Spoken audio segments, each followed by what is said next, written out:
literal sense. You're writing for white people. Are you aware of that? I'm writing for people, baby. No, I don't believe in white people. I don't believe in black people either, for that matter.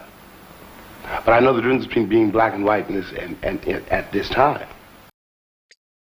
A friend of mine, I recall, introduced herself as reserved when asked to introduce herself, and that moment has bristled. Like as soon as she used this noun, which should be a verb according to me. Um, I don't know, maybe because this belief that it has to be a name tag, that you have defined yourself, and that's full stop. That is so rigid.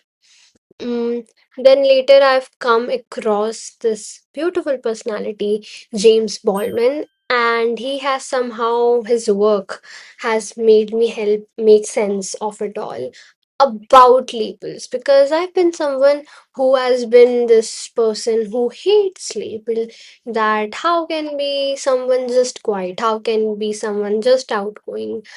I've been always a huge fan of multidimensionality of human beings, and labels, coming back to labels, as James Baldwin said, that he describes it so beautifully, that your identity isn't something which is fixed. It emerges when something conflicting happens, like from internally something happens and you are a little shifted here and there.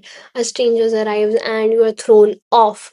So, whenever this chaos and this confusion occurs, it leads to a better understanding of yourself. If you ask why, you keep on asking the why, and yeah, asking this why, this reaction which I've had to this claim made by James Baldwin about identity as a rope which needs to be loose. It needs to allow air to flow in, because as we move forward and we are faced by confusion and chaos, we can make better sense of it all. So there needs to be a room for tailoring and alteration. It doesn't need this robe of identity, doesn't requires to be, um stitched so close to our skin.